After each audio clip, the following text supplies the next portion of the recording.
From the Kiss 92.5 studios in Toronto, Canada. Ladies and gentlemen. This is Roz and Mocha. It's Roz and Mocha. What's going on? Hey guys, this is Bruno Mars. This is Selena Gomez. The Chainsmokers. Lady Gaga. Calvin Harris. Celestia Cara. This is Ed Sheeran. You're listening to my boys Roz and Mocha. Roz and Mocha. My boys Roz and Mocha. The Roz and Mocha Show. Between Roz and Mocha, who is your favorite? Mocha. Roz and Mocha. You guys are so funny, man. Congratulations, Lisa! Wow! You just won $1,000. That's amazing. Y'all just made my entire morning. Keep it up. You guys are awesome, man. This is the Roz and Mocha Show podcast. Hey, Mocha. Yeah. You ready? Yes, sir. Let's do the news. The Roz and Mocha Show podcast. News break. Britney Spears in her new book, we got more excerpts. This one she released to, I think, Time Magazine, where she talks about her affair that she had with Colin Farrell after she broke up with Justin Timberlake. You know, I totally forgot about that. Yeah. She called it passionate and likened it to a street fight. She said, brawl is the only word for it. We were all over each other, grappling so passionately. It was like we were in a street fight. She says, and then he, if you remember, so this is when he was shooting a movie called SWAT. She went to the set, and I guess they were getting freaky in his trailer. And then when she showed up to the red carpet of his movie, The Recruit, he was doing interviews, and somebody asked if they were dating, and he said, "We're not dating. She's a sweet, sweet girl. There's nothing going on. We're just mates." Oof. She also says that Justin Timberlake, after they broke up, slept with, quote, 6 or 7 girls in the weeks after we split. Saying that he was a girl's dream. Both Timberlake and Colin Farrell's attorneys threatened legal action, which delayed the book for 4 months. Remember, there was like some of the people in the book from her past were getting lawyers involved. And so lawyers demanded to see the book in advance and were adamant that some of the revelations needed to be removed. So I guess they sorted all that out, and this is what's left, that it was a wild affair that Britney called a street fight. Ay, ay, ay. Damn, Brett. Damn. Right? The Roz and Mocha Show podcast. Will Smith showed up on stage with Jada. No, he didn't. Yes, he did. Because I guess there's been a little bit of blowback, and people are kind of going in on Jada, being like, yo, what are you doing? Like, why you got to keep embarrassing Will Smith? Who's typing right now? Sorry. Wasn't me this time, thank God. I know. Because she's out there embarrassing Will, right? And we were talking the other day that, like, this, to me, Will just looks like a classic person in, like, a codependent, like, abusive relationship. Yes. Like emotionally sort of abusive relationship. And then she says all this stuff, and anytime she opens her mouth, she's just doing nothing but embarrassing Will. Every couple of days. Guy can't catch a break. And so Will shows up, obviously, to defend himself. Yeah. Like, guys, I'm good. Here's Will Smith. Can you love somebody forever, no matter what?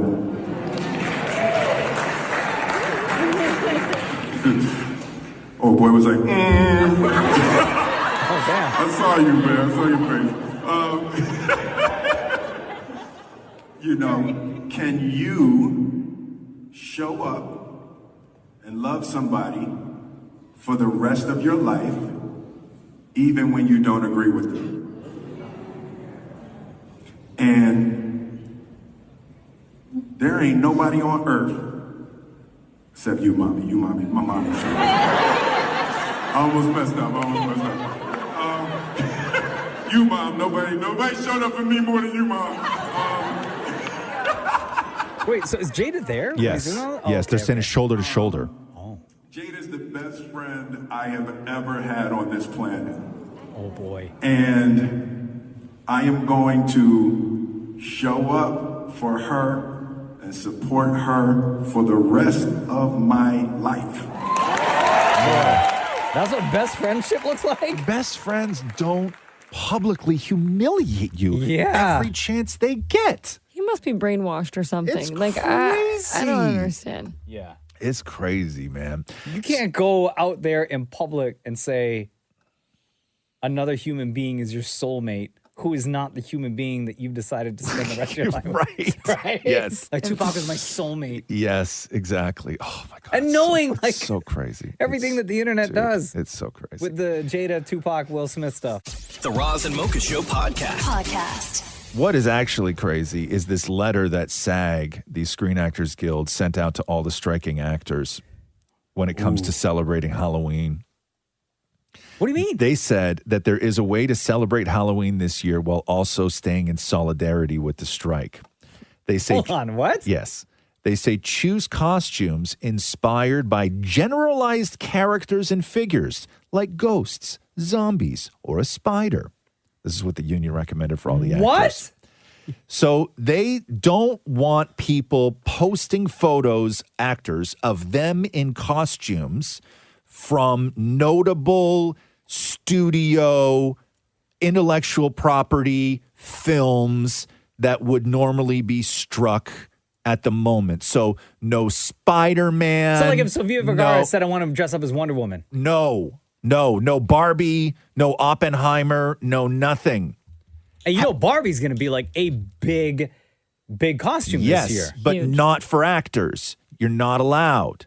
However, projects under the interim agreement with SAG are presumably in bounds and A-OK, meaning, this is according to SAG, meaning you can dress up as Jacob Elordi's Elvis from Priscilla. You cannot dress up as Austin Butler's Elvis from Elvis. Bruh, who's going to check? So, what's the difference? Okay. Who's going to check? So, if you're dressing as Elvis, which is the Elvis is the costume. Yes. And Elvis is Elvis. Nobody's dressing up as Austin Butler's Elvis. Everybody's just dressing up as Elvis. Well, his Elvis is a hotter Elvis. So you are allowed, Maury, just so you know, to dress up as Jacob Elordi's Elvis from Priscilla, but not Austin Butler's also Elvis hot, though. from Also Elvis. Jeez.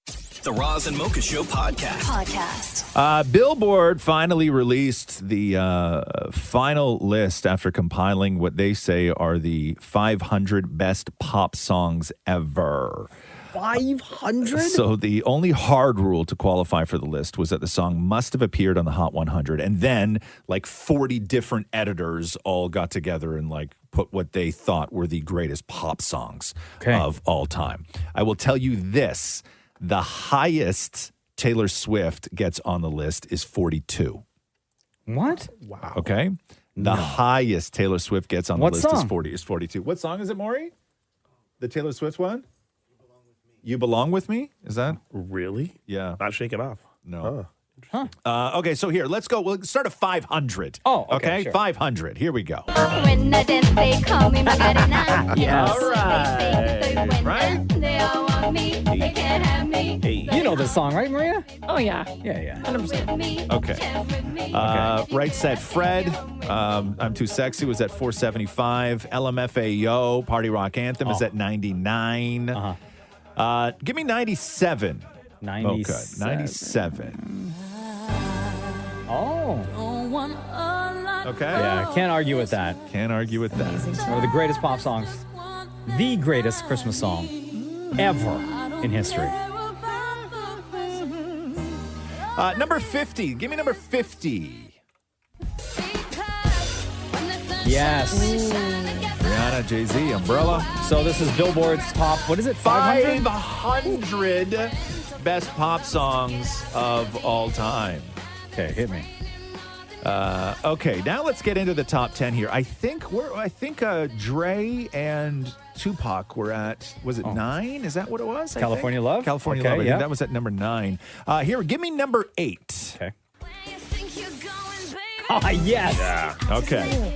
Nice. Big up Carly Rae Jepsen. You can't argue with this. This song right? took over the world, man. Yo, top 10? Let's go. This is Billboard's top 500 best pop songs of all time. Yeah. Let's get to number 5. We'll get into the top 5 here. Oh, Kelly Clarkson. Kelly Clarkson, Since You've Been Gone at number 5 as far as the best pop song I don't know of if I all agree with time. that over Carly Rae. Neither do I. I don't know if I agree with What's, that. even like some of the Taylor Swift stuff, man. Yeah, I would have thought Shake It Off would have been that. Or Katy Perry, at least. Oh, yeah.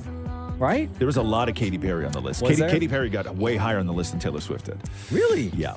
Yeah. Give me number 4, please, Mocha. Number 4. Yes.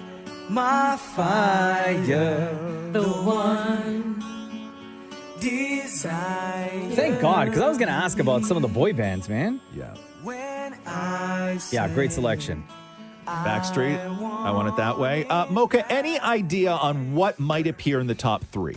Any idea on what might appear in the top 3? Michael Jackson. Michael Jackson has to appear in the top 3. Okay, you say Michael Jackson. Michael Jackson has to be there. Would Jay-Z be there? Okay, Jay-Z may be there. Right? Only reason why I say Jay-Z is because Empire State of Mind, him and Alicia Keys, that song took over as well. Yep. Okay, that was a huge pop record. So give me number 3. Okay. This again, Billboard top 500 pop songs, right? Yeah. Excuse me. What? The Temptations, My Girl. Keep in mind, this list has been around since like the 50s, right? Yeah, nah. This ain't it. What was the did they say like the criteria for the only hard rule was that selected? it had to have appeared on the Hot 100. And then editors put it all together based on legacy and all of this other stuff. I see you're vibing to this song, Maria. I know you love like this it. song. Yeah, it's a great song. But My girl. this ain't top 3. Okay, man. give me number 2. Where's MJ? Please let this be Michael Jackson. Yes. What? Come on! Dancing Queen by ABBA. Way! No. Yo, is my guy Drake on the list anywhere? Is Drake on the list anywhere, Maury? Yeah, several. Yeah. Oh, okay, I just good. don't know. I didn't see him in the top 100, though. No. But this is like out of all 500, this is number 2? Number 2 as far as the Hold on. best pop so Michael songs. Jackson has to be number 1. Okay, here we go. Mocha, give me number 1. Your chef's face. Maria agrees with everything. I love this. This is great. This is Maria's playlist right here. Yeah, Whitney Houston, I Want to Dance with Somebody, the number 1 pop song on Billboard's 500 best pop songs of all time. Where's Cardi B? Where's Bongos? Or WAP? I think Super Bass was way up there, like I think top 20. Yeah. Yeah. Oh, yeah, Nicki Minaj. Yeah, Nicki Minaj was top 20. Shem, go ahead. How are like Michael Jackson, Billie Jean, or Britney Spears, Baby One More Time? They're up there. They just didn't make top 5. Any They're other up boy there. bands? They're up Like there. did NSYNC make it? Did New Kids the make highest it? boy band we played, which was number 4, Backstreet Boys, I Want It That Way. Maury.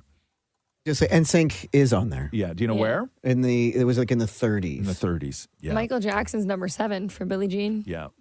Wow. Yeah. Mike got to be up there, though. Yeah. 7. Come on. 7. Why is no one asking where Madonna was? What was the highest Madonna? She got in like the top 20. Really? No, she was 6, like a prayer. Like a prayer. Oh, there you go. Yeah. So anyway, there you go. Sorry about that. This is number 1 in my books. We good? Top 10 at least. I'm ride or die for Bongos, bro. You think this should be up there? Where would you put Bongos? Given what we just did. Okay. Bongos is number Higher than Call Me Maybe? like 11. Which I think Call Me Maybe realistically should have been top 3. Yeah. Agreed. As I far as agree. pop song goes, Yeah. that song shook the world, Facts. right? The Roz and Mocha Show podcast. A lot of people roasting Taylor Swift and Britney Mahomes, Patrick Mahomes' wife. Why? For their secret handshake. They have a bestie handshake that they did during touchdown yesterday during the game.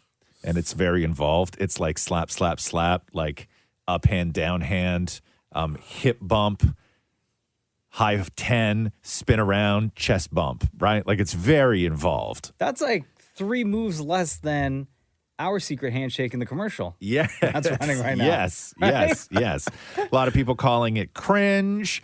And then a lot of people. What's your problem with it, Shem? Yo, leave them Listen, alone. man, I watched it yesterday. I was like, what are they? Oh, this looks terrible. So corny. Yeah. Yes. You too, Maria? Yeah, like it's really just extra. Oh, I'm jealous. Yeah. It looks like a handshake that moms would do. You know? Yeah. Yeah, or like kids in a playground. Yes, but that's what, what are you going to do, though? And so Taylor, again, had a drink in her hand. I guess Britney was holding their jackets? Their baby. Oh. The baby's name is Bronze, by the way. Bronze? Bronze. Oh. No. Yep. No. You set that kid up for failure. Not even gold. Yeah, but thank you. But a lot of people were like, make it stop. Who practices a handshake? Stop trying to make women watch football. Oh, wow. I know people had a lot of opinions on it. A lot of opinions. I don't know. I thought it was kind of fun. I got nothing wrong with that.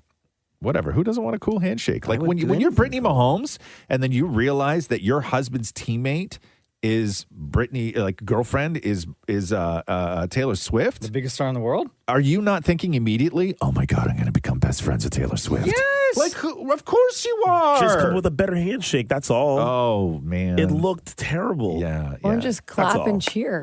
Yeah. Oh, that too. Yeah. Right. Just focus on the game. The Roz and Mocha Show podcast.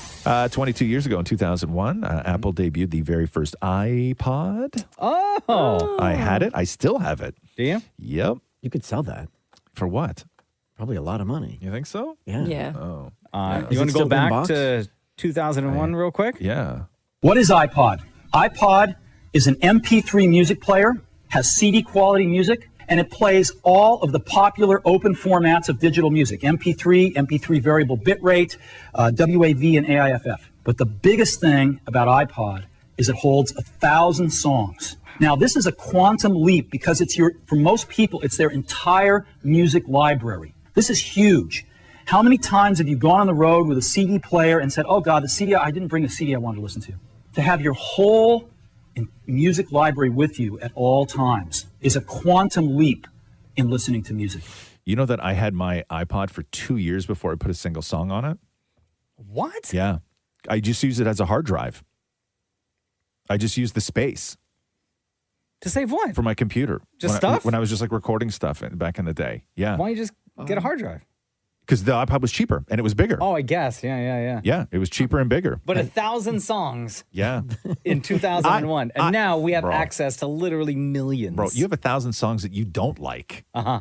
Yeah. You know what I mean? On your playlist, I still right? use CDs in the car. You do? I have A a 6 CD? I have 6 CD changer. Do you have a CD player in your car? Yes. Oh. I have a 6 CD changer is what I said. Yeah. I only have a CD player in my car. You can't even see, like when I turn my radio on in my car, like it doesn't even show you the name of the station. Like it's just You have to guess? the screen is so small it just says the number. Like Is it because you that's- don't have your readers on? No, it's Oh. it's the screen on my radio in my car is like the factory basic of factory basics. It's just the numbers, like That's 92.5. Like, yes, that's it. There's no other information on there. Nothing. And then on ones, and then there's nine. There's like you. there's like the radio station number, right? And like a quarter of an inch is the time. Then that's the entire size of my screen. How do you see that with your eyes? What do you mean? Do you have to like lean down? I see fine. Do you have numbers that I just push? The Roz and Mocha Show podcast. Will Ferrell and John C. Reilly reuniting in Los Angeles over the weekend. Are they friends again? Well, I don't know if they ever were not friends. So Adam McKay, who was their sort of director collaborative partner, did those great John C. Reilly, Will Ferrell movies. Step Brothers, Talladega Nights. So he was doing Winning Time on HBO, and I guess Will Ferrell really wanted that role, and Adam McKay gave it to John C. Reilly, and John C. Reilly was the one that called Will Ferrell to tell him, and it wasn't Adam McKay. So that's when Will Ferrell was like, I'm never working with him again. And then John C. Reilly sort of just stayed out of it, but there was a rift between them, but it looks like they're back together because remember it was from Step Brothers, the song that their band did, Boats and Hose? Oh, yeah. Right. Boats Okay. and So Hose. they were Boats and Hose. at a charity event, and here, play clip 1 for me because this is Will Ferrell bringing out John C. Reilly for Boats and Hose. I want to bring out a special friend, a dear friend. Some might even call him a brother. Dale Doback. You all know him as Mr. John C. Reilly.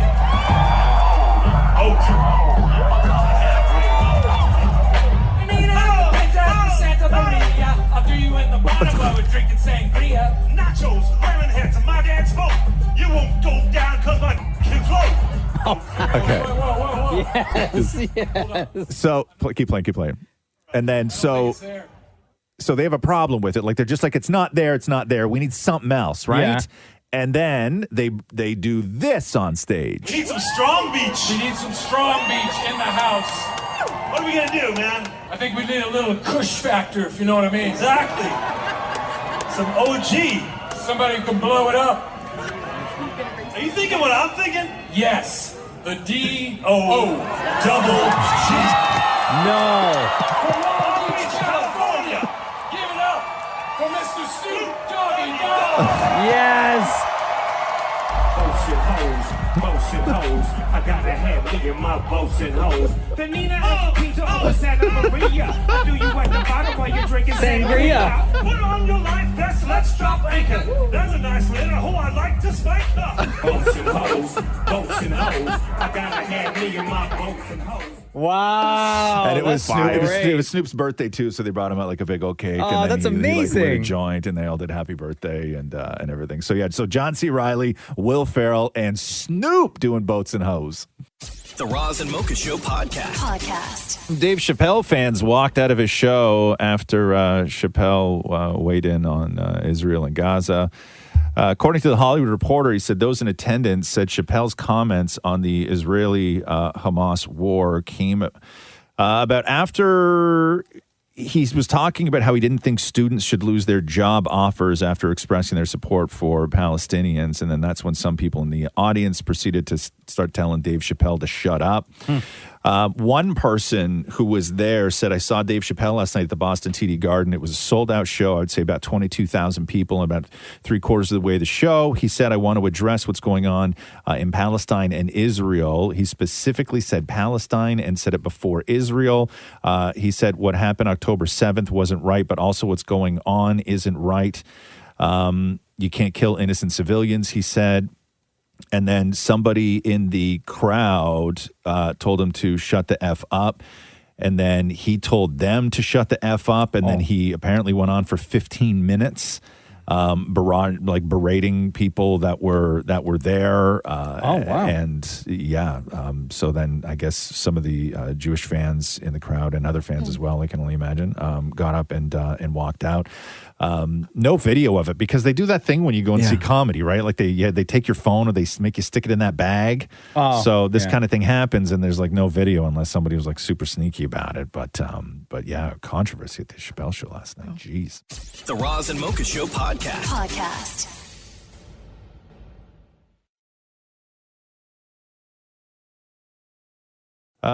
When Madonna went into the hospital a little while ago where she had to cancel her tour, like I didn't know what happened. It was like a bacterial infection somehow, right?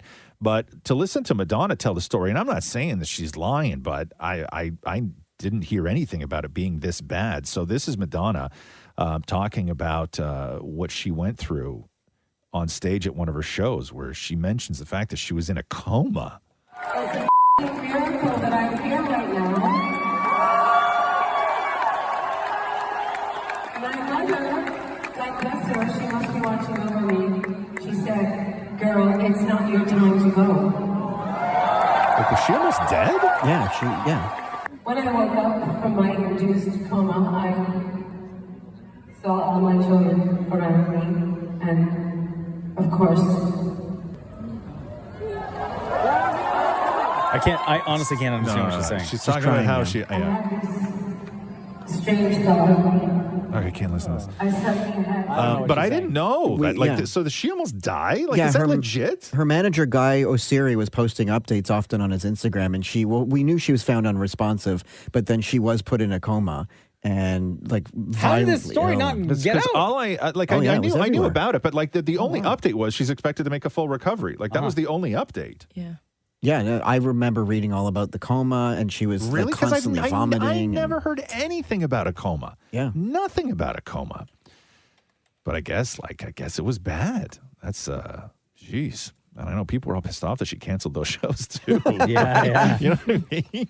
Now we have to wait till January. There's some Madonna, wake up! There's some nasty tweets out there. Yeah. Because well, it's Madonna, and you plan your life around these tours, right? Yeah. Especially if you're traveling. It's like those Taylor Swift shows that are happening in Toronto next year. Oh, man. We were Catherine was talking to a friend who doesn't live in the province, and they're flying in, and they were talking about what hotel prices are for those 5 days. Yeah. Like regular hotels that are normally like $350, $400 kind of thing are like $1,600 for the night. Wow. That's $1,600. We're bringing up the economy. That's so wrong. That's a lot of money. You think that's wrong, Shem? Yes. Yeah. $1,600 when normally it's $300. They could charge That's anything they 4 want. times the amount. That's Yeah, crazy. But look what she charges for a concert ticket. You don't Right. think that's wrong? Oh no, it's all wrong. Oh, I'm just okay. thinking jacking up a price by 4 or 5 times is just I could that's Airbnb criminal, our man. guest bedroom. What do I'm they next call door. that? Get that bag? Isn't that what they call Oh that? yeah, get say it again, Ross. Get that bag? Close. What do they say? Get in the bag. Get in the bag. Yeah. Like get in the bag? Taylor is getting the bag. I think she's getting. but Oh, you know. getting the bag, not getting the bag. No, No, but you say but getting. You say getting. Okay, wait a second. Pause for 1 second. Everybody just shush. Okay. Is it like get in the bag, like get in the bag, bunny? No, not like get in the inside. bag. Not get inside of the bag. Getting the bag. That's what I said. Getting the bag. No, not getting. Oh my God. It's Taylor's getting the bag. Yeah, Come on, getting- Ross. Say it with a little getting. swag. I'm choking. All right. Want to try it again, bud? Get in the bag. There we go. There we go. Jerks. The Roz and Mocha Show podcast. Where are we here? Britney's book is being released tomorrow. I don't know what happened. She like deleted her Instagram and then I don't know what she did over the weekend. Was it like a mistake, maybe? I don't know. No, like she like her whole thing. I think she put it back on like private or something like that. Oh. There's been enough from Britney's book that has been released that is like shocking enough. But there is what I believe is a fake quote from the book, but it's something that I saw so many times over the weekend. Okay. I can't read what the actual fake quote is, but if you look it up, just Google or look up on social, Maria, you can do this fast. Just Google like Britney Spears and then in quotes, my world collapsed. And this is the quote from the quote-unquote book, or the quote-unquote quote from the book that's going around, which I don't think is true. I just think it's meant to design to hurt Justin Timberlake. Not that Britney didn't do a good enough job of that on her own. Let me know if you guys find it at all. Is it a tweet? It's in a tweet, but they're quoting it as look at Shem. Okay, Shem found it. Wow. Okay. Oh my goodness. Wow. Oh, wow. Okay. Hold on. Let me see. Thank you for censoring that, Ross. Yeah. Okay. I almost read the hell out. Because I don't think it's real. It hasn't been attributed anywhere else. Like nobody except for fake tweets have actually pulled this clip from the book. Right? Turn off your mention, JG, like forever. Forever. That's soul crushing. Forever. So I don't think it's actually in the book, but we will see, I guess, tomorrow. I think we'll see tomorrow whether This book is a roast to Justin Timberlake. whether that is actually whether that's actually in there. Well, I don't know if it is or not. I don't know. If you want to find that again, all you have to do is just go on Twitter and look up Britney Spears and then in quotes, my world collapsed. If you want to find out what she's probably not discussing in the book, but everybody's running with it in real life. Also, Lil Baby is denying that video on Twitter is him. He took to his IG story saying, y'all got to stop using my name and likeness. When y'all get bored, then the extremes people go to for clout is sick. Ain't no mystery in my history on no level. This is my last time addressing any kind of dumbass clickbait. So that was Lil Baby responding to something else I can't talk about on the radio show. I don't know. Oh, Tony Danza's book. So, sorry, not Tony Danza. John Stamos' book came out last week. A lot of revelations in that. Apparently, back in the 80s, John Stamos' girlfriend, Terry Copley, he walked in on her in bed with Tony Danza.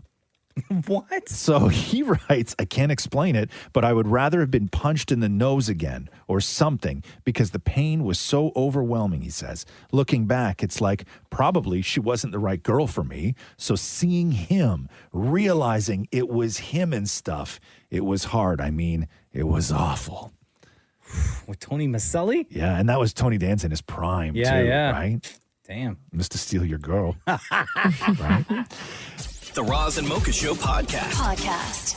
SNL was back over the weekend. Not much to sort of pick apart from it, but the skit they did on the news with one of the cast members playing Jada Pinkett Smith promoting her book is Weekend Update. Weekend Update. Thank you. It was it's worth playing. So here we go. You're getting a lot of buzz in your new book. You revealed that you and Will Smith have been separated since 2016. That's the truth. That is the truth. But the day we got married, I knew there was going to be trouble. At our wedding, someone stood up and objected. Who was it? It was me, yeah. Yeah, it was me. But it's okay. 23 years later, Will and I are still a unit. And it's because we have learned that the secret to a successful marriage is never go to bed happy. You guys describe your marriage as brutal, as in brutal and beautiful. Yep, and other people describe it as unhealthy. yeah. But we're doing great, Michael. We really are. And for the first time in a very, very long time, I am in such a solid, fortified place. You see, nothing makes me feel stronger than publicly cucking my millionaire husband. I don't understand. Why so not good. just get a divorce? Oh, no. Divorce is not an option. No. I have principles, Michael. If we got divorced, he could mess around and end up happy. No! I just can't have that. Yo, the writing on this is Your great. marriage a sloppy public experiment in unconditional love. Yeah, that was actually in our vows. So anyway, back to Tupac. No! Well, I can't stop saying Tupac. And now I am so clear on what to do if we ever start drifting apart again. And what's that? The next time we hit a rough patch, I'm going to ask Will to shoot Kevin Hart. Oh my God. Wow, they went in. They were holding on to those jokes. Couldn't wait. Yeah. The Roz and Mocha Show podcast. Do I have time for 2 Chainz or no? Always have time Okay, for 2 so Chainz. it was my Love birthday 2 over the Chainz. weekend. Happy birthday! And somebody was, they sent me a video. I don't know when this is from. It's 2 Chainz talking to Jimmy Fallon about what he did for his birthday. 2 Chainz, what did you do on your birthday? I bought a lawnmower and a strip club. What the hell? Wow. Wait, what made you want to buy let's start with the lawnmower. Yeah. All right, so I have a rather large yard, and I pay people. I've always paid. So I've lived in apartments my whole life. Then I became a rapper and got me a house. And then I had money, so I paid people to do everything for me like most rich people do. And then I woke up, and I said, you know what? I've never cut the grass before. And I felt like maybe I hadn't crossed over the threshold of manhood. And so I woke up and I got me a John Deere. Yes. A zero turn. You got a John Deere and a strip club in the same week. Yeah. That is unbelievable. That is a great story. And the strip club open? Yeah, it's called Candyland. It's in Atlanta. Check us out. It's needless to say, it's for adults. What did you get for your birthday, Roz? What did you buy yourself for your birthday? I didn't buy myself a lawnmower and a strip club. That's for damn sure. 2 Chainz. The Roz and Mocha Show podcast. People are freaking out over this picture of Taylor Swift kissing Travis Kelce's cheek. Why? Are they not dating? So they are dating. But when's the last time you saw a picture of Taylor Swift kissing her boyfriend? On never. Instagram and stuff. Have we? I don't know. I don't think I ever have. But also what they're noticing is that they say Taylor feels comfortable enough around him to not wear her signature red lipstick. And then it becomes, is she just doing that out of comfort or did he kiss it all off? Kiss it all off. You think so? Yeah. Yeah. Anyway, I just thought I'd share that. He's huge, huh, this dude? Well, she put him on the map, of course. Yeah. I mean physically huge. Oh. I don't mean like he's popular. Oh. Man, this guy's popular, huh? Thank you, Taylor Swift. They look like if you did a movie of like two high school sweethearts where he was like the high school, jock superstar and she was the prom queen. And then you recast them years later in their 30s. Like this is what they look like. Yeah. Right? Living that life. Fully. And they both wear red together and it's just all so sweet. And he's got a lot of stubble and she doesn't even seem to mind because she's kissing his cheek. Like that's love right there, right? Yeah. There you She go. don't care. The Roz and Mocha Show podcast. Drake's birthday party last night in Miami. Missed out the invite again. Drake, what happened? He had Aaron Paul and Bryan Cranston bartending for him. Sick. Damn it. Why couldn't I be there? Drake, come on. So here's one little clip. I don't know what Drake's talking about. I think that his cake was lit on fire with sparklers, and he's talking about like mango or something. I'm not 100% sure what's going on, but here's a little bit of Drake addressing the crowd. The crowd. Mango on that. I don't have passion through on that. And I was like, no. Yo, cheers to the boy. There we go. And Adonis grabbed the mic and did a live performance.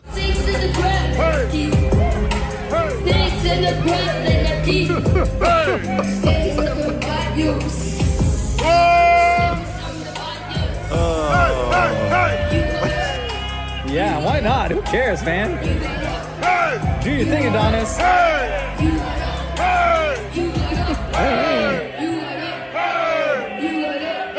Yeah, of course. So Big up there you Adonis. go. I'm not going to hate on that. I love it. But Drake, if you're doing a party like this week, like I DM you all the time. Yeah. I know you read them. Yeah. It's a one-way conversation. Yeah. For years. Yeah. How many times has Drake left you on scene? Since the beginning. Yeah. 09, Yeah. I think. Since 09. Since before that. Since the first message was, hey, man, tried you on Twitter. Thought I'd try Instagram. Your MySpace needs to be deactivated. Since before. You know how long I've been trying to get in touch with Drake? Yeah. This is how long, Forever. okay? Yeah. When I was working at a radio station in Kitchener, and when Drake, as an independent artist, had someone like working his first record. Right. And they brought it, I was a music director of that radio station, and they brought it in. And I was like, yeah, it's a good song. I've heard of this guy before. Yeah. And I played it. And I was like, we try to get Drake on the radio station. But this was like in and around the time he was going to sign with like Lil Wayne. So he was already out of here. Yeah. And so you started messaging him then. Back then, yeah. That's like 2000. That was like 08. You've never met him. I met him one time. He won't remember. I remember. What a sad story. Jeez. Happy birthday, Drake. I'm not salty though. Come on, Drake. I want the invite. I'll even take my shoes off at the front door. I won't disrespect floors like that. The Roz and Mocha Show podcast. Emily Blunt is receiving a ton of online criticism after a clip from her doing an interview on the Jonathan Ross show from 2012.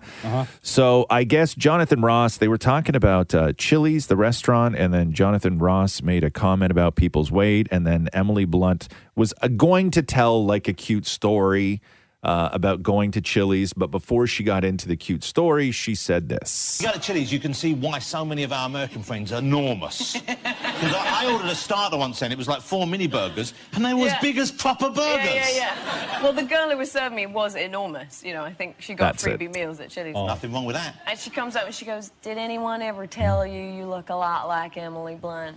And I said, "I have heard that, yes." And she went, "Are you Emily Blunt?" And I went, "Yeah." And she went, "What are y'all doing here?" So it was she was enormous comment. Emily Blunt responded and said, I just needed to address this head on as my jaw was on the floor watching this clip from 12 years ago. I'm appalled that I would say something so insensitive, hurtful, and unrelated to whatever story I was trying to tell on the talk show. She goes on to say, I've always considered myself someone who wouldn't dream of upsetting anyone, or whatever possessed me to say anything like this in that moment is unrecognizable to me or anything I stand for. And yet it happened and I said it, and I'm so sorry for any hurt I caused. I was absolutely old enough to know better. So that's the apology from Emily Blunt. Good apology, right? That's how you do an apology. That's right. That's exactly how you do it. Wow. Yeah. You address the hurt. Yeah. You apologize. I think she went a little too much on the apology. I don't think that comment deserved that, like a full apology. Yeah, I think in 2023, a full apology. She had to. Because if she said anything less, it would have been people going in on her saying, it wasn't enough. No, I get it. But like what she said, I'm saying is not what other people have said and done where we rate their apologies. Oh, I know. Sure. It doesn't matter. The apology has to be the exact same. But that's the problem. Across the though. board. Yes, it is. It doesn't matter what you do or say. It's like every apology has to be. Watch what you say. What? You're going to have to apologize. Someone listening right now. Get your enormous finger out of my face, first of all. Apologize to him. The Roz and Mocha Show podcast. Oh, we got so much Britney book stuff. Holy moly. Start with, so we know that Britney didn't do the full reading of her book. Michelle Williams did. But here's a little portion of what Britney actually did read for Even though I begged the court to appoint literally anyone else. Michelle Williams. Yeah. When I was growing up, my mother and father fought constantly. He was an alcoholic. I was usually scared in my home. Outside wasn't necessarily heaven either, but it was my world. Call it heaven or hell, it was mine. And so here's a little bit of Michelle Williams reading from the book. Even though I begged the court to appoint literally anyone else, and I mean anyone off the street would have been better, my father was given the job. If you're asking why I went along with it, there's one very good reason. Why? I did it for my kids. Because I played by the rules, I was reunited with my boys. She really hits the H and Y, huh? Michelle Williams? Is she trying to be like Britney? No, I don't think so. I think that's just sort of her normal. If you're asking why I went along with it. I mean, I don't want to laugh. It's a very heart-wrenching part of the book, but I don't know. It's very unusual to hit the H that hard. If you're asking why I went along with it. It's interesting to me. She's from Montana. Yeah? That helps. Yeah? Yeah. Does it? Sure. I don't know. One of the big things that came out of the book was that Britney actually auditioned for The Notebook. And since that revelation in the book, the casting director posted the never-before-seen audition. And it's really great. Like, Brit is doing a scene and she cries on demand. Like super impressive. With Ryan Gosling? I don't know who she was reading with. Solo. I think that she was just reading with somebody in the casting room. But here's a little bit of Brit's audition from The Notebook. That I wasn't going to stay, but nobody answered the phone. Look, Nolan, I can't be here. Not the way I feel about you. It's not fair to Lon.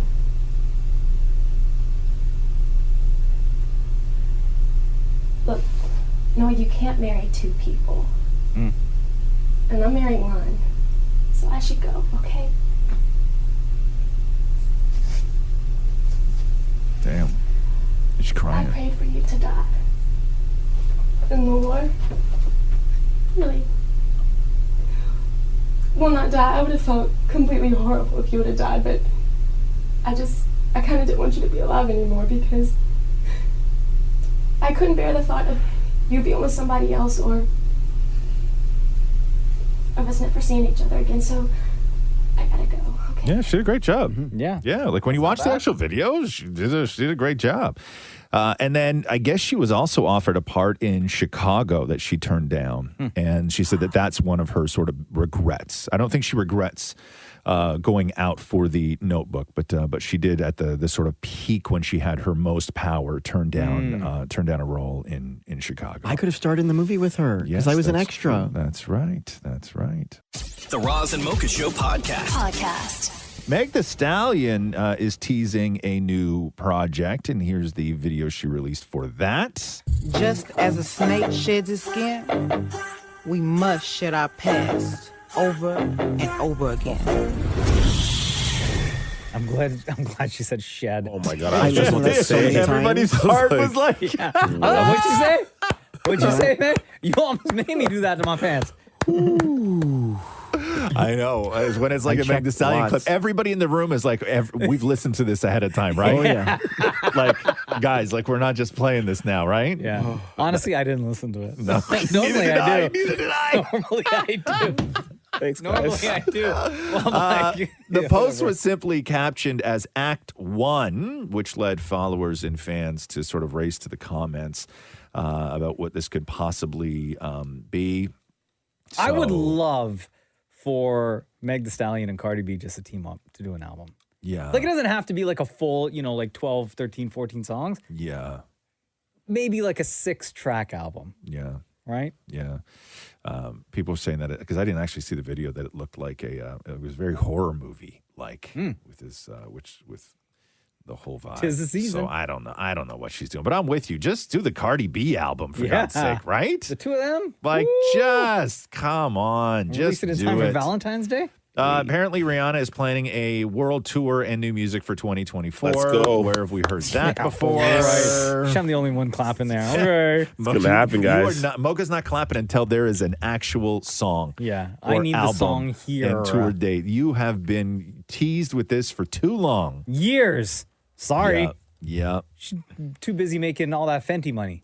Yeah. Why would you blame her, right? Exactly. I don't blame her. Get the bag, whatever. Hasn't released a new album since 2016. Oh, my God. 2016. Listen, if you want to do like a greatest hits tour, Yeah. right? That's fine because fans are hungry to see you on stage again. Yeah. But new music, yeah, right. But I didn't even count the song from Wakanda, "Lift Me Up." Yeah, but I'll tell you, Great though, record, but still. I don't think that the Super Bowl had the big impact in that sort of reception for somebody like Rihanna. No. I think Rihanna is looking at Taylor Swift and that tour, being like, man, that would be awesome. I really do. I think there's a ton of artists who are at maybe a level not even close to Taylor Swift, whatever, who have probably been in this business a long time being like, wow, that would be amazing. And Beyonce did it, stadiums. Taylor Swift did it, stadiums. Like, who's Like, left? that's the bar. Like, that's the bar. Yeah. Right? Where they start writing about how Rihanna's changing the economy. Like, that's the level. It's not just a tour anymore. Right? Experience. Like, it's like, this is like a crazy thing. It changes everything. And Taylor Swift, Taylor Swift did it right, where there's no longer 2.5 years on the road with no nights off. Yeah. Like Taylor, like when you're at Taylor's level or a Rihanna level, you can tour and still have a life. Yeah. You spread it all out. You do a ton of dates and you do a movie. Could you imagine a Rihanna movie?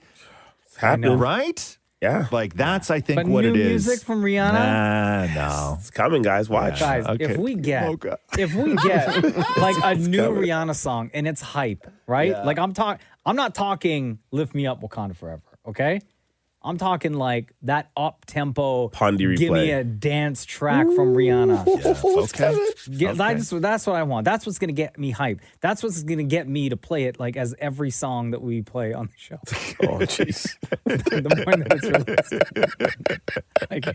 like every song. Like we've never done that before. Like, we've never But done it? No. If she released a new song, you're going to play it every... as the one Remember song. this moment. As the one song that we play for the duration of the show. Yeah.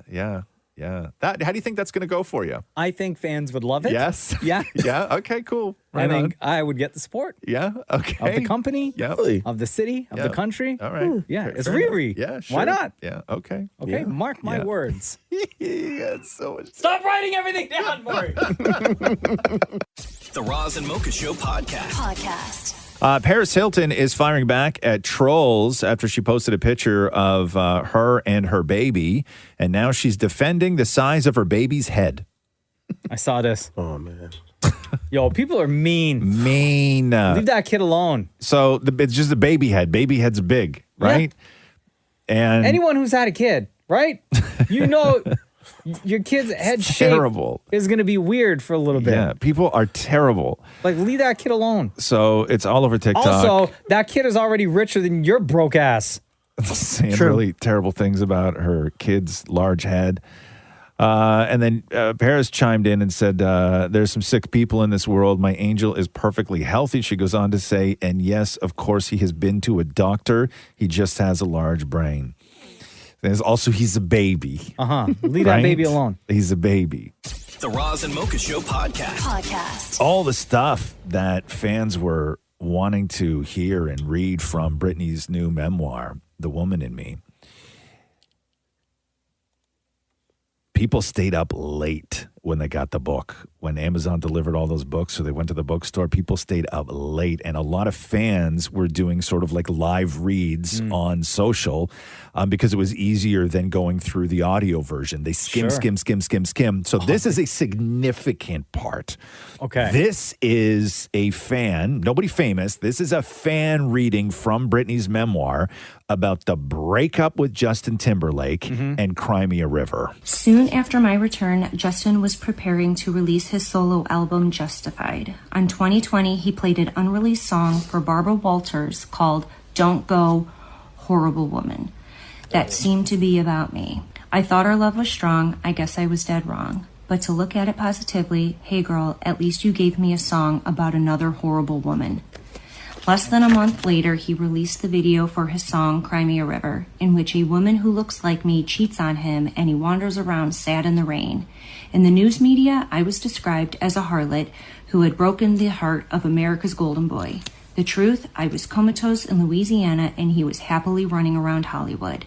May I just say that on his explosive album and in all the press that surrounded it, Justin neglected to mention the several times that he had cheated on me. There's always been more leeway in Hollywood for men than for women, and I see how men are encouraged to talk trash about women in order to become famous and powerful, but I was shattered. The thought of my betraying him gave the album more angst, gave it a purpose, a shit-talking and unfaithful woman. The hip-hop world of that era loved a storyline with the theme, F*** you, bitch. Getting revenge on women for perceived disrespect was all the rage at the time. Eminem's violent revenge song, Kim, was huge.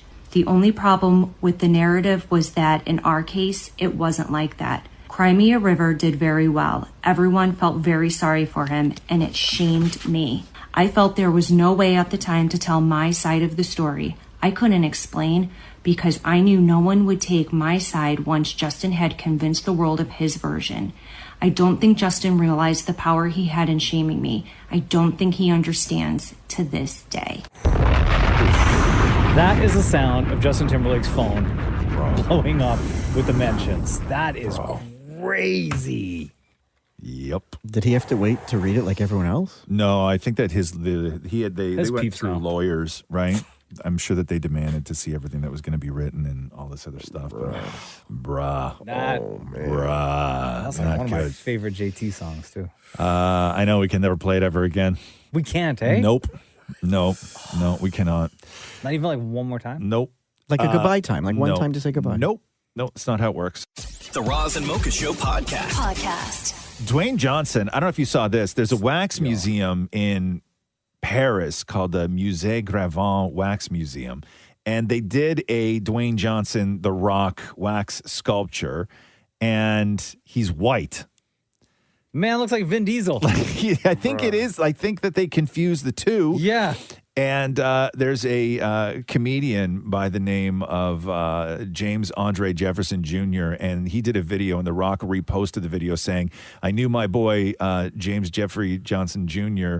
Had this rock wax statue in his roasting crosshairs. Legit belly laughed at this. So here's a little bit of James Andre. He's a wax figure of The Rock. You know, black ass Samoan The Rock? That's how Paris think he looks. They turned The Rock into a pebble. They don't turn The Rock into a albino rock or something like that. It look like The Rock ain't never seen the sun of day. That's like in this damn picture. Whoever the artist behind this don't need to do no type of art. I don't want you on Sims building a character. No arts and crafts. You got a little 2-year-old that got to make a project. Let them do that on their own. They're going to do better without you. Look how you think The Rock look. You make The Rock look like he David Beckham.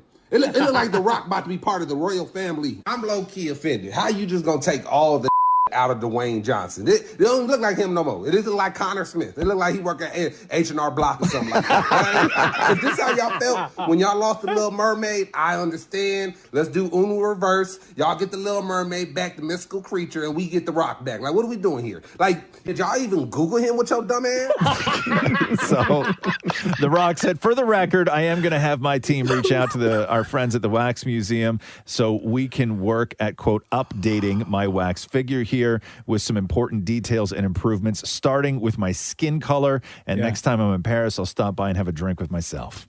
So that's what The Rock said. But yeah, he looks like Vin Diesel. Like like you had to have been confused, right? Like, even if you don't think like The Rock is like black, you know what I mean? He is certainly not white. Mm-hmm.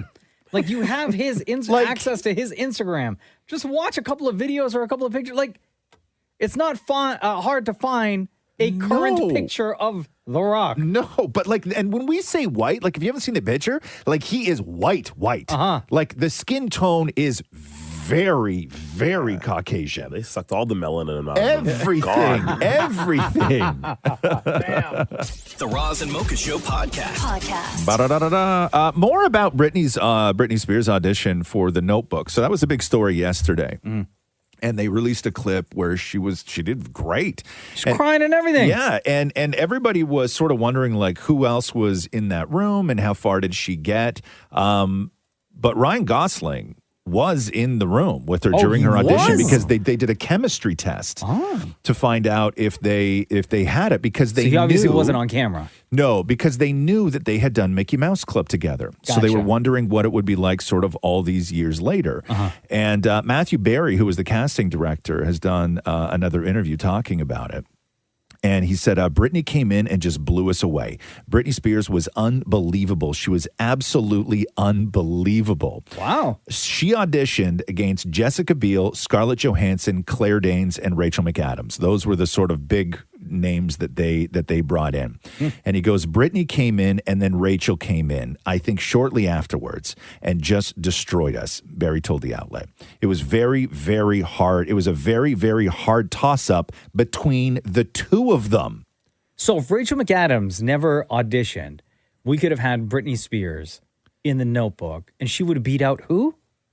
Scarlett Johansson, Jessica Biel, and Claire Danes. Crazy. Because the studio really wanted Britney. Wow. Because at the time, 2002, like it was bigger than Britney, right? Yeah. But they gave it to Rachel, but it was between Britney Spears and Rachel McAdams. Like that's how far Britney got in the audition process. Wow. And it was the studio that actually really wanted Britney, but they had to push for Rachel McAdams. Isn't that crazy? Yeah. What would that have done to the universe if we saw them kissing in the rain? But apparently, like, listen, the casting director and the director were both like, she crushed it. Yeah. Like, I think she probably would have done a great job. And I think Britney probably would have been an actor today had that happened. But Rachel McAdams. Right? I know. Like, how do you say no to Rachel McAdams, right? I know. She's so she good. did such a great job. The Roz and Mocha Show podcast. Richard Roundtree, the star of the original Shaft, passed away at 81. Icon of the blaxploitation film era, starred as Detective John Shaft. 1971 is when the first Shaft came Shem out. just vibing so hard to this song right my now. dad loved Shaft. Yeah. Tuesday Would your afternoon. dad walk around the house listening to this song? Yo, and in the same fro? Yeah. The release said Richard's work and career served as a turning point for African-American leading men in film. The impact he had on the industry cannot be overstated. What a stud this guy was. Yeah. My God. I interviewed him not that long ago. Oh, did you? One of my last couple of years at ET. Yeah, because when they did the, I don't know what they were doing. They redid Shaft or something like that. Oh, with Sam Jackson. And then they had him out there, and he's cool, man. Was he What a dressed in loss. all black leather? Oh, hell yeah. You have to maintain. Up until the day Richard Roundtree died, he had the 3/4 length black leather coat with the turtleneck. Yeah. The ring, the Had one to gold bracelet. Keep up the appearance, man. Bro, you got to Once do you're it. Shaft, you're always Shaft. Always. Oh, R.I.P. Sad, very sad. The Roz and Mocha Show podcast. Tom Bergeron was doing Cheryl Burke's podcast, which is called Sex, Lies, and Spray Tans.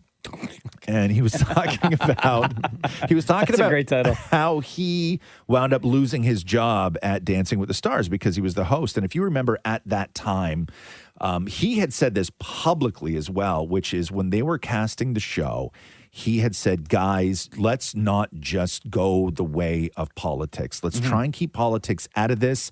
Nobody from the political world, because everything was just so hot then with Trump and everything else. And they assured him, he had 2 meetings, and they said, yeah, absolutely, we fully agree with you. We will be the escape for a couple hours a week for people to get away from all this nonsense that's going on. And then on Good Morning America, right before they announced who the cast was that season, they called Tom and were like, hey, are you sitting down? And he's like, yeah. And they're like, Sean Spicer's going to be on the show. Right. And then he released a statement saying that they effing lied to him and that he even offered to sit this season out. And when he offered to sit the season out, they were like, you want us to just let you out of your contract then? Yeah. And he was like, You want to sit out forever? You want to sit out forever? So here's Tom Bergeron talking to Cheryl Burke. And I said, yeah, guys, this is exactly what we said we wouldn't do. And I would have responded the same way if they had booked Hillary Clinton, whom I voted for. Don't go there. This is, not the right time. Play to our strengths. Be the show that gives people a break from all this bull.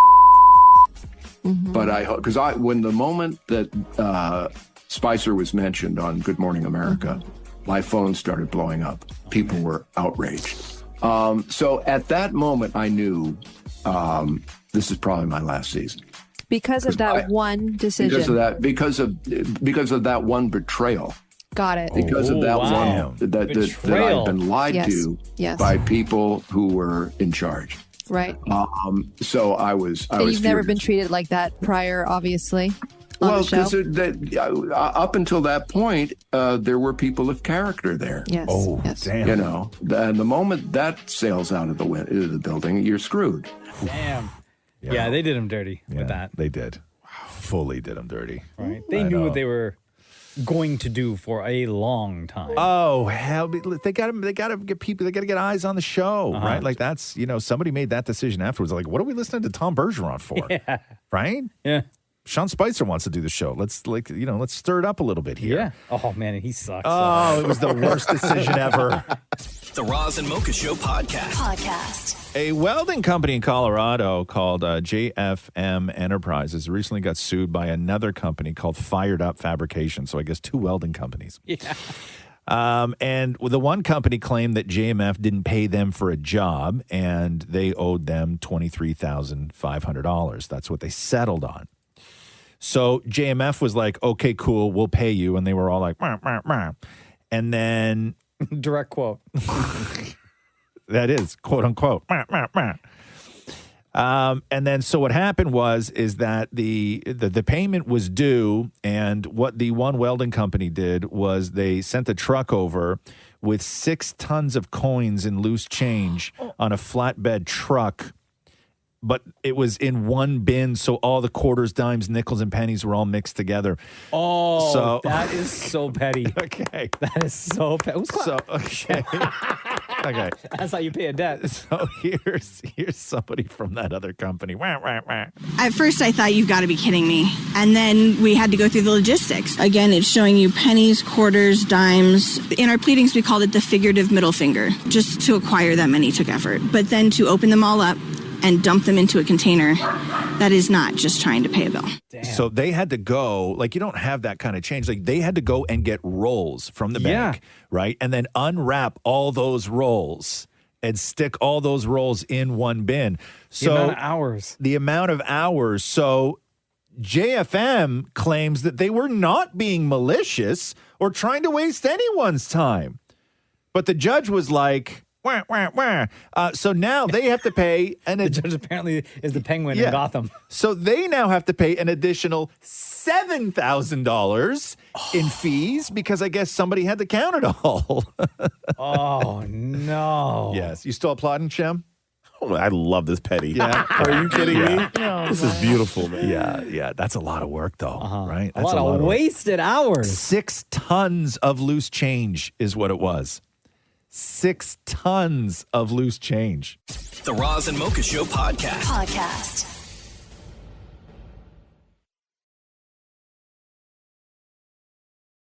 Man, I may have to get a PlayStation just to get this new Spider-Man game. The more I read, the more incredible it is. This is from the Hollywood Reporter. After decades of comics, TV shows, and movies, the PlayStation game offers something not even the well-received films have managed to do.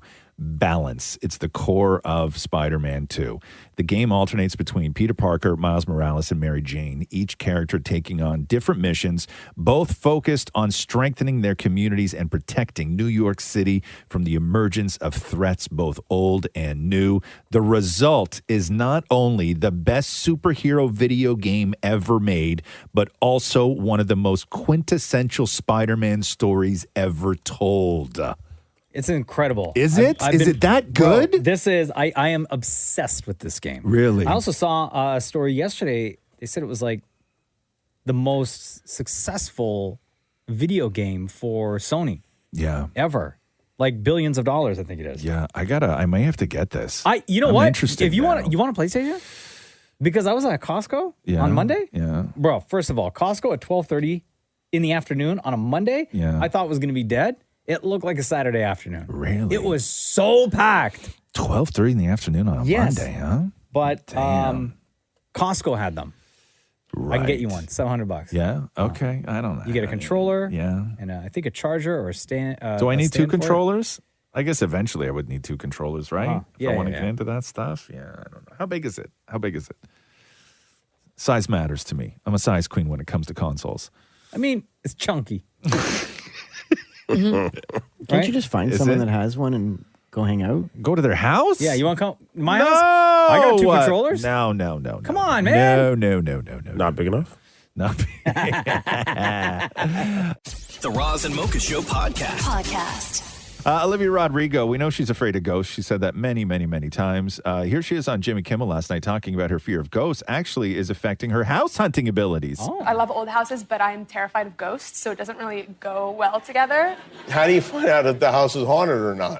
It's just a feeling, you know. Is that You would right? know. Every time I walk into a house, the first thing that I ask the realtors is like, did the last owner die in this house? And before they can get the word yes out, I'm like, beautiful home, beautiful home. Hope like the past owner is like happy in heaven, like love it. Like I just don't want to like upset anyone. I mean, what percentage of the owners have died, do you think? I feel You'd like... be surprised. You should ask. Really? Yeah, you'd be surprised, and they have to tell you. Yeah, they have to Legal disclose it, but do they have to tell you like right up front, or do they have to wait till you ask? I don't know. I'm not sure. I'm not a realtor, but I mean, I don't have any ghost stories, knock on wood, for myself. But my mom, when she was my age, she was living in her parents' house, and they bought the house for really cheap. Like my grandparents were like, "Yay, great deal for this huge house."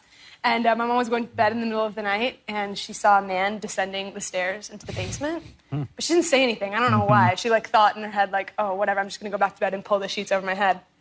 Didn't say anything about it for 25 years. And recently, my grandma and my mom and me were having this conversation, and my grandma's like, "Oh, remember that house that we got for so cheap? Yeah, we got it because a man died in the basement." So I don't know. Wow. Isn't that crowd validating? Poor Jimmy Kimmel has to sit there and entertain this. Ghost stories. Pander to the... Oh, wow. Come on. Yeah, I would have dead that conversation quick. Yeah. Faux shiz.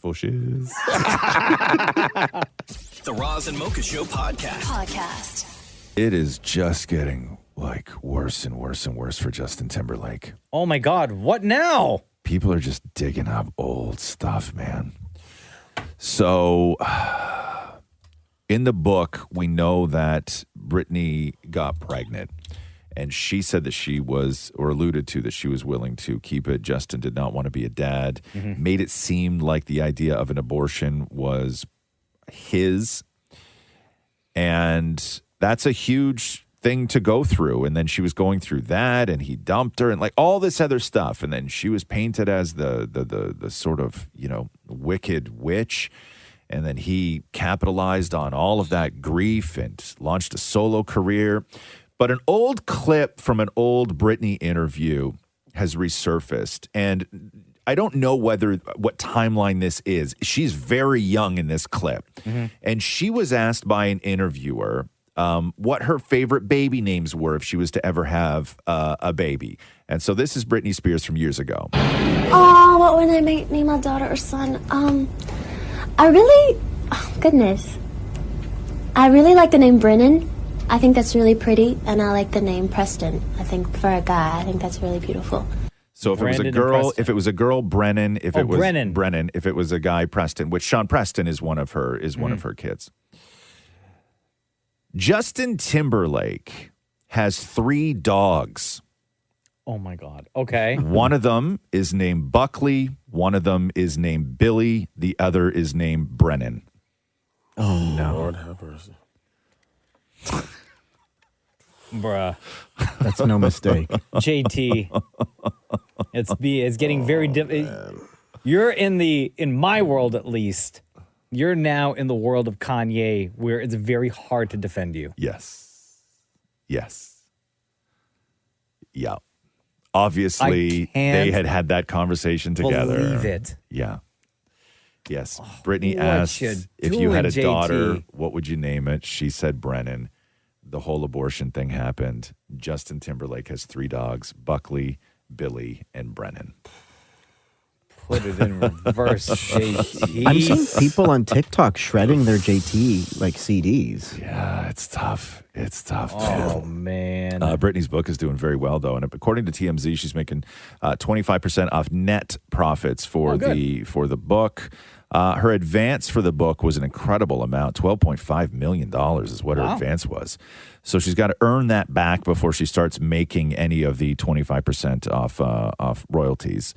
So She'll make it back quick time, though. Yeah, I mean, that's easier said than done. Like I think right now they said that she's at like something like 400,000 copies, but you make more for hardcover than you do for audiobooks and Kindles. Like it's a whole weird scale the way that they pay you out. But 25% is really great, and if she just keeps selling, then so she can stand to make a lot of money on top of the $12.5 million they paid her up front, which is incredible.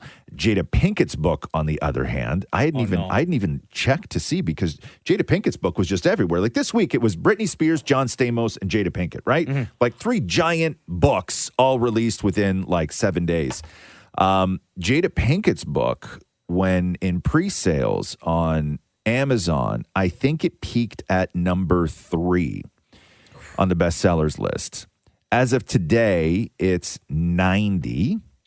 Oh, geez. Okay. Oh, Will Smith must be happy. Yeah. Also, the sort of big tell is that Jada, who's a big star, Red Table Talk, Will Smith, all the bombshells in the book. When you go on her Amazon page to buy the book, there's 152 ratings.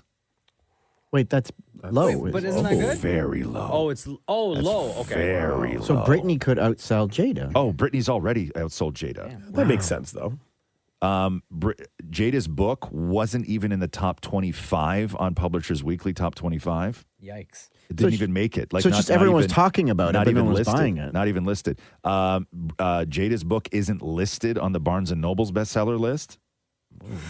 Right? Yo, Will Smith be heavy on the phone, huh? Bro.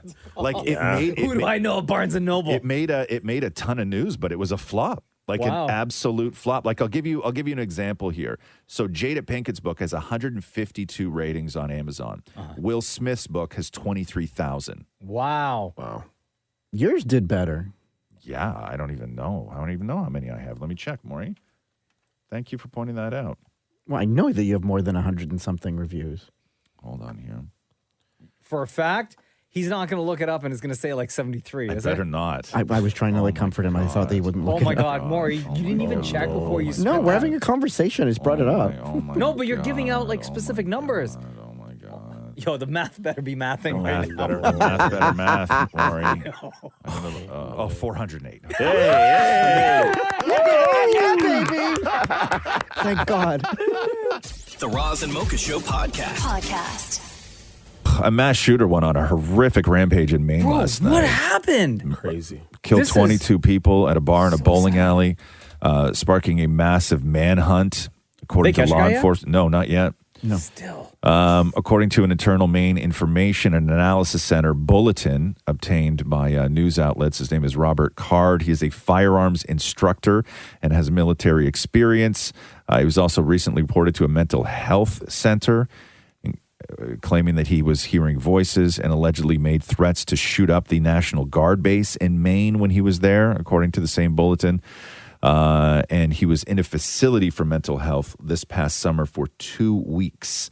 Authorities told residents in Lewiston, Maine to shelter in place and stay inside your home with your doors locked. That is an incredible story. My God. The Roz and Mocha Show podcast. Sophie Trudeau. I don't know if you saw this story. What happened? So before Yo, she got a new man? Yeah. Does she? Yeah, Really? But it No. happened. But it happened before the announcement. Oh, man! When you smile next to me. Yes. So I don't know the exact timeline. No, but the tea. But they're the tea is hot. But they're referring to it as she had reportedly repartnered with an Ottawa doctor. So, according to claims made in a divorce petition involving the doctor, I guess his ex alleged that he was repartnered with a high-profile individual who tracks significant media attention and presents significant security considerations. And then it was revealed that it was Sophie Trudeau. So this all came out because of the divorce from his wife. Got it.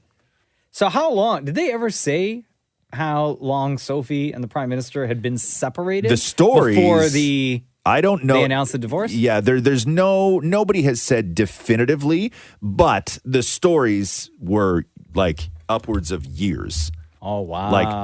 Because she just disappeared, right? Like you never saw them together. When you did, it was like, family photos and this kind of thing, which is completely normal for a couple who have split. But yeah, so it all came out in the divorce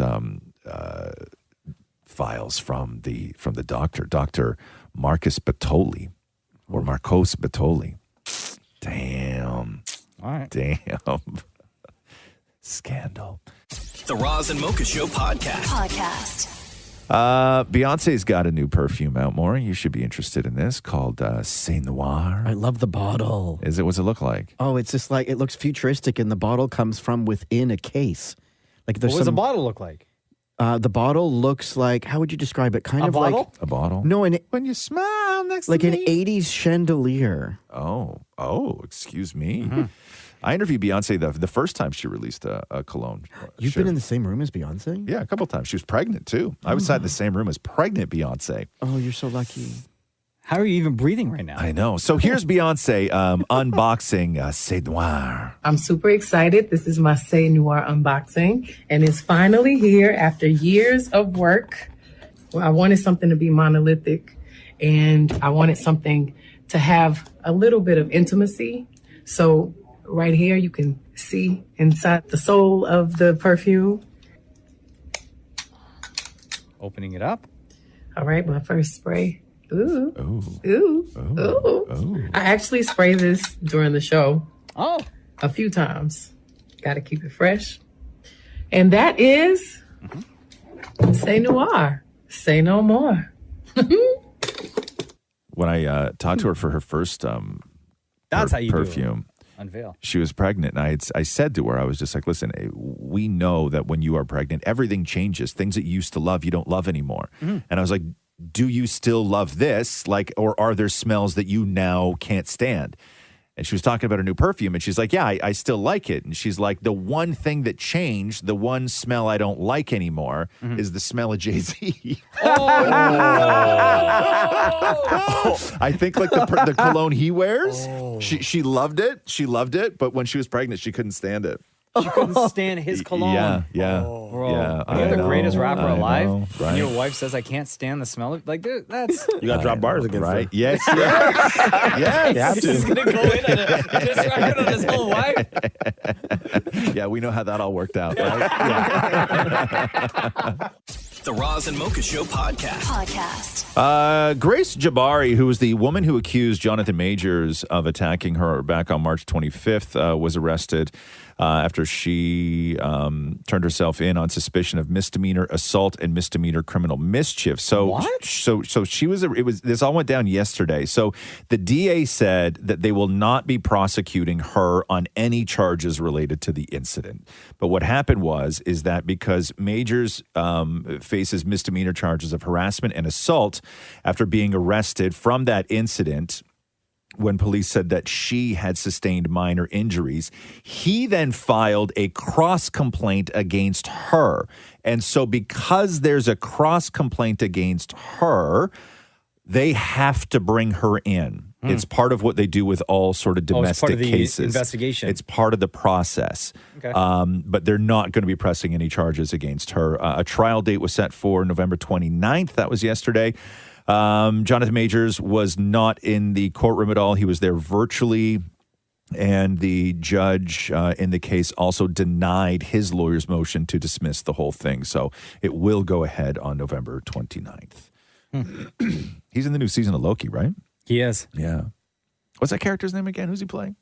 He Who Remains. That's what it is, right? Is that what it is? He And Who was- Remains? Yeah, he was also in one of the last ones, one of the big Marvel in ones. Quantumania. That's what Ant-Man. it was. Ant-Man, thank you. Because they were setting up, they're setting up for his character to be like multiple movies. And they're leaving him in Loki? They're not going to cut it out? They had already filmed it. They had already filmed it.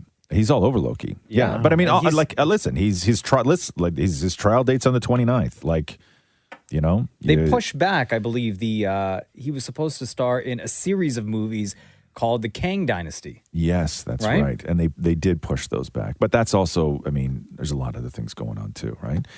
So the trial is set for November 29th in that case. The Roz and Mocha Show podcast. Another clip of another clip of Michelle Williams doing Britney Spears from the Britney Spears book. This is another one that went viral after Faux Shiz yesterday.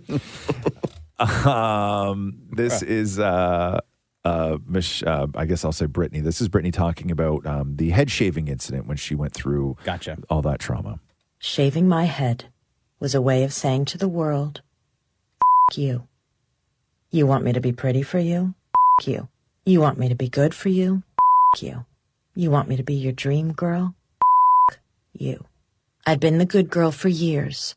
I'd smiled politely while TV show hosts leered at my breasts, while American parents said I was destroying their children by wearing a crop top, while executives patted my hand condescendingly and second-guessed my career choices even though I'd sold millions of records, while my family acted like I was evil. And I was tired of it. At the end of the day, I didn't care. All I wanted to do was see my boy. Right? Damn. Yeah, damn. Let's go back and play that other clip, too, the one that we played earlier in the show from Britney talking about baby names, because we have to do this again. So, as we know from Britney's memoir, that she got pregnant when she was young with Justin Timberlake, and she had alluded to the fact that she was willing to keep it. Justin Timberlake said that he did not want to keep it. Britney wound up having an abortion, but there's an old interview clip that came up where she was asked by somebody about baby names. Like, hey, if you ever have a kid, do you have any favorite baby names? And this is what Britney said at the time. Oh, what would I name my daughter or son? I really like the name Brennan. I think that's really pretty, and I like the name Preston. I think for a guy, I think that's really beautiful. So Brennan and Preston, and as we know, Justin Timberlake, they broke up, and he used her trauma to launch his solo career and all this stuff. Then it was revealed that Justin Timberlake has 3 dogs. His 3 dogs' names are Buckley, Billy, and Brennan. Like he knew. Britney's baby name that she would have named her kid, as she said in that interview, Justin Timberlake took that name and put it on his dog. Some nasty work, bro. But the boys in Instinct still have his back. That's the story that they're sticking with him. I guess insiders say that they've all been friends for 25 years, and Lance and Joey and Chris and JC have nothing but love for Justin, they say, and they are supporting him through all the harsh criticism. What is this going to do to the new Trolls movie that comes out in 2 weeks or 3 weeks? Nothing. I don't think anything. Because JT is all over that movie. Yeah. Of course, they're celebrating the fact that the NSYNC song is out and tied to that movie. Yeah. I'll tell you, the actor strike is the greatest thing that could happen to Justin Timberlake right I now. guess, yeah. Do you think he doesn't have to sit and do press for it. Do you think they released that NSYNC song early because of the book? No. It was all part of the plan. Yeah. I don't think any of that has any sort of bearing on this. I think that this just damages, it just puts Justin in it's such a terrible spot to move forward with anything, like any music. Like, you got to love him. Like, part of his thing is that, you know, in order for Justin Timberlake to be successful, like, people have to love him. Like, women have to love him. But sources say he's still going to do the tour. Sure. Like, for in his own solo stuff. Yeah. Like, he has to. He has to. Yeah. At this point. You know, and why not? You know, he's still going to fill arenas and people are still going to, you know, stand there and scream his name. And like, you need that adoration. Like, you need to feel loved at this point, I think, if you're Justin Timberlake, because you are just getting destroyed. Bro, if you just look, like, even still, his name has just been trending days on days on days. Yeah. And from what I see on X, Twitter, whatever you want to call it, it's just like every day it's worse. Yeah. What people are saying to Justin and about Justin. It's getting worse. But imagine the conversation at home, too, with his wife, right? Like, imagine she just found out now. All this stuff? All this stuff that you know, she's at home taking care of a dog named Brennan, and she finds out now that this was Britney's baby name. You know what I mean? Yeah. Then you got to have that conversation with her where she's like, did you do that? And then you have to be like, no, I didn't know. Right? Like, imagine that conversation. That is a terrible conversation to have with your wife. A terrible conversation. I hope he's having dog. it. I hope he's having it. I hope he's having that like all weekend, that conversation. He's like, Maury, sleeping on the couch. Yeah. Yeah. Right? Yeah. You should DM him, Maury, and be like, couch sleeping tips from an expert. Thanks for listening to the Roz and Mocha Show podcast. Catch the guys live Weekday mornings from 6 to 10 on Kiss 92.5. KISS925.com. Or download the Kiss 92.5 app.